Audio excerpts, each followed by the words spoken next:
Mundur temannya. Dan ikhwan antum sekalian, guru dari kaum muslimin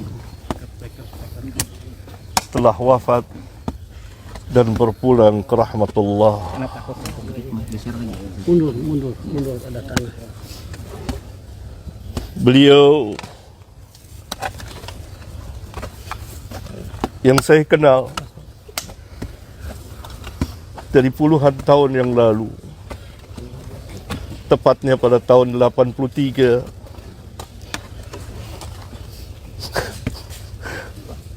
kami bertemu di perpustakaan, di tempat yang dipenuhi dengan kitab-kitab para ulama. Saya berkenalan karena sejalan dan bercita-cita untuk ad-da'wah ilallah, maka kami saling berbagi dalam menimba ilmu syar'iyah dan berdakwah apa yang kami mampu.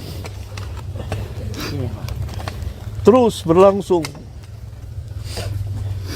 sampai pada hari Kamis pekan yang lalu. Saya sempat bertemu, menjenguknya dan berbicara, memberikan kabar gembira. Absyir ya Ustaz, antum telah berbuat apa yang antum telah buat.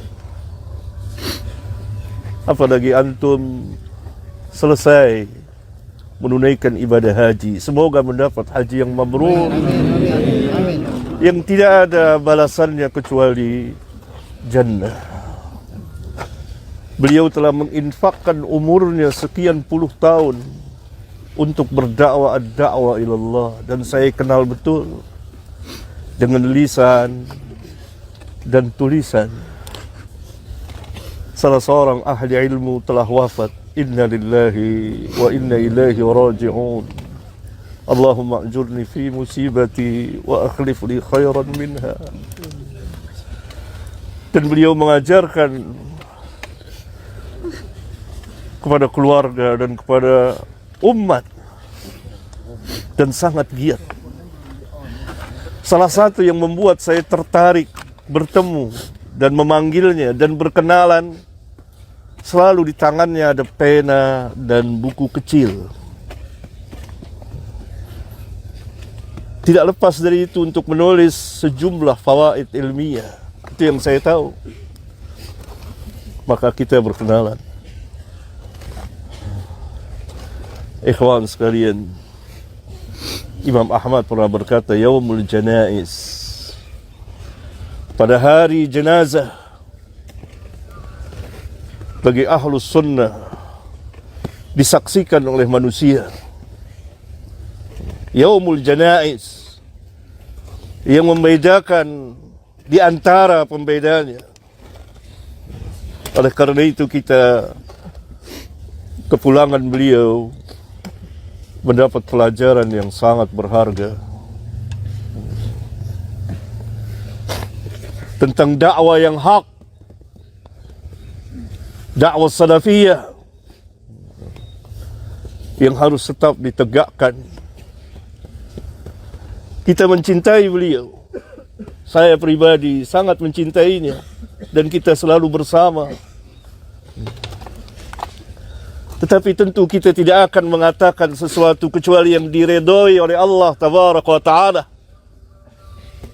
Seperti nasihat anak beliau di masjid, tidak boleh gulu. Doa.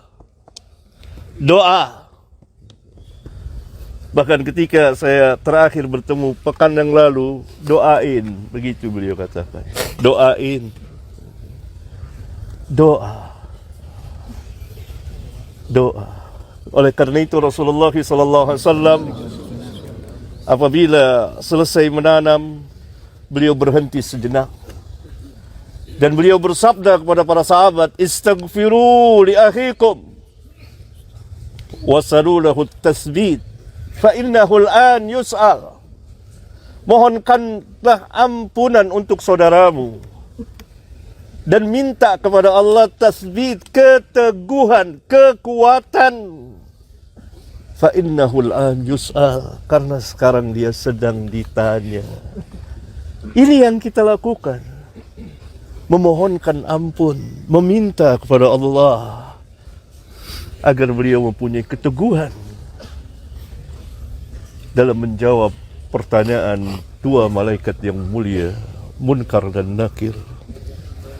Dan Nabi dalam hadis yang lain, di samping jenazah, beliau menangis, air matanya membasahi tanah.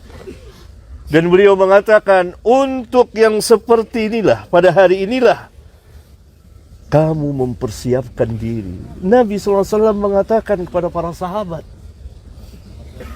yang Allah jamin jannah, bagaimana dengan kita? Ini yang kita ambil pelajaran. Dengan penuh kekhusyuan. Jangan teriak-teriak suara berisik. Karena ini ibrah yang sangat dalam. Kita berduka dengan kepulangan Ustadz Yazid rahimahullahu ta'ala. Semoga Allah mengampuninya. Semoga Allah merahmatinya. Semoga Allah memasukkannya ke dalam Jannatul Firdaus. Dan semoga Allah subhanahu wa ta'ala melindungi dari azab kubur dan azab neraka. Dan ilmunya bermanfaat dengan lisan dan tulisan. Amin. Utsman bin Affan setiap melewati kubur, berada di kubur, beliau menangis. Dia menyebut kubur, menangis. Ditanya, kenapa engkau menangis ketika disebut kubur atau berada di kubur? Dan ketika disebut neraka, engkau tidak menangis. Maka Utsman menjelaskan sabda Rasulullah SAW bahwa kubur adalah tempat yang pertama kali dari tempat-tempat akhirat yang akan dikunjungi oleh semua manusia. Kalau baik di kubur, selamat di kubur, maka selamat mudah kesananya. Kalau celaka di kubur, maka sulit. Ini dalam hadis sahih riwayat Imam Abu Daud. Semoga Allah subhanahu wa ta'ala melampangkan perjalanan saudara kita ini. Dan kita mendapat pelajaran yang berharga, ikhwan. Pertama, dari dakwah yang hak. Tetaplah berada di dakwah yang hak.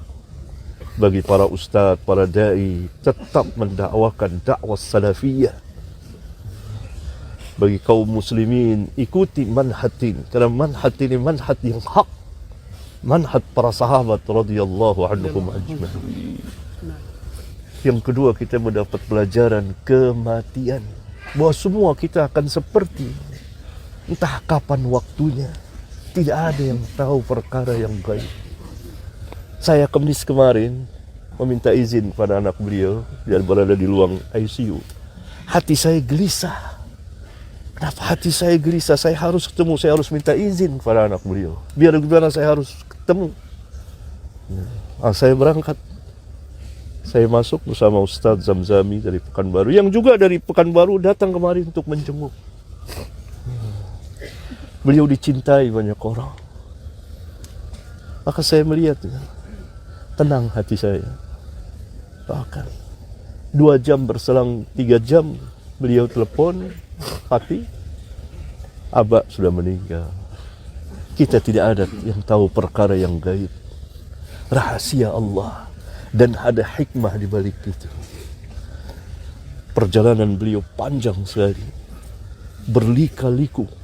Suka dan duka. Doakan. Semoga Allah menerima amal kebaikan beliau. Menghapuskan kesalahan beliau. Dan beliau menjalani sakit. Yang Nabi SAW mengatakan sakit itu dapat menghapuskan dosa. Semoga bersih ketika beliau wafat. Amin.